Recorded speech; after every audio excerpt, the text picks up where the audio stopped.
Hi friends, welcome back JS creation. చాలా రోజులైతుందండి recipes పెట్టి. So ఈరోజు నేను పెడుతున్న రెసిపీ హెల్త్ పరంగా, హెల్త్ వైజ్గా బాలింతలకు కానీ, జ్వరం వచ్చిన వాళ్ళకు, దగ్గు సర్ది అని అలా ఉన్న వాళ్ళకి నోటికి టేస్ట్గా ఉండేటట్టు నేను ఎల్లిపాయ కారం చూపిస్తున్నానండి. ఇది బాలింతలకు కూడా చాలా ఉపయోగపడుతుంది. మనం ఇడ్లీలకు, దోశలకు, పప్పులకి all in one best combination ఇది. సో చూసేద్దామా ఫ్రెండ్స్. ఫస్ట్ బాణీలో 2 స్పూన్స్ ఆయిల్ వేసుకోవాలి. ఆయిల్ అయితే ఎక్కువ వేసుకోవద్దు ఫ్రెండ్స్, మళ్ళీ ఆయిల్ బాగా ఏంటి తడిలాగా అయిపోతుంది కాబట్టి ఆయిల్ అనేది 2 స్పూన్స్ వేసుకొని ధనియాలు వేసుకోవాలి. ధనియాలు అనేది చాలా ఎక్కువ వేసుకోవాలి ఫ్రెండ్స్. ఎంత ఎక్కువ వేసుకుంటే అంత టేస్ట్ ఉంటుంది, ప్లస్ చలవ కూడా చేస్తుంది. సో ధనియాలు అనేది స్లో ఫ్లేమ్లోనే మంచిగా రోస్ట్ చేసుకోవాలి. స్లో ఫ్లేమ్లో హై ఫ్లేమ్ అనేది పెట్టొద్దు, మాడిపోతుంది. మాడిపోతే అది వేరే టేస్ట్ వచ్చేస్తుంది, చేదు వాసన లాగా వచ్చేస్తుంటుంది. కాబట్టి స్లో ఫ్లేమ్లో పెట్టి మంచిగా రోస్ట్ చేసుకోవాలి. అందులో శనగపప్పు, మినపప్పు కూడా వేసేసుకొని మంచిగా సిమ్లో చాలా వరకు కొంచెం టైం పడుతుంది, జర ఓపికతోటి చేసుకోవాలి ఫ్రెండ్స్. ఇది చాలా స్లో ఫ్లేమ్లో మంచిగా రోస్ట్ చేసుకోవాలి. దాని తర్వాతకి ఎల్లిపాయలు వేసుకోవాలి. నేను ఎల్లిపాయలు కొంచెం ఎక్కువనే వేసాను ఫ్రెండ్స్.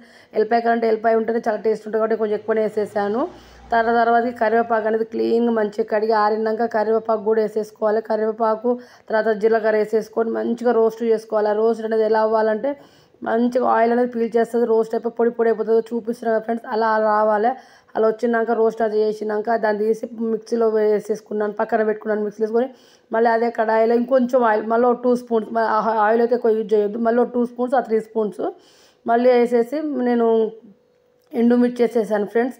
ఎండుమిర్చి కూడా స్లో ఫ్లేమ్లో పెట్టాలి, ఇవి మాడిపోకూడదు. ఇది మస్ట్ గుర్తుంచుకోవాలి. హై ఫ్లేమ్లో అసలు పెట్టొద్దు, స్లో ఫ్లేమ్ పెట్టి బాగా మంచిగా మంచి రోస్ట్ అవ్వాలి ఫ్రెండ్స్. మాడకూడదు, మాడితే చేదు వచ్చేస్తుంది, ప్లస్ మాడకూడదు. ఆ స్లిమ్లో పెట్టుకొని మంచిగా చేసుకున్న తర్వాతకి దాన్ని పక్కన పెట్టుకోవాలి. చల్లారేంత వరకు మనం ముందు మంచిగా అన్ని రోస్ట్ చేసుకుని అన్ని మిక్సీ పట్టుకోవాలి. కొంచెం ఉప్పు వేసేసుకొని మిక్సీ పట్టుకోవాలి. నా కాడ ఏంటి కల్లుప్పు లేదు ఫ్రెండ్స్, అందుకే నేను మెత్త ఉప్పు వేసుకొని పట్టుకున్నాను. దాని తర్వాత ఎండుమిర్చి వేసేసుకొని కూడా మిక్సీ పట్టుకోవాలి.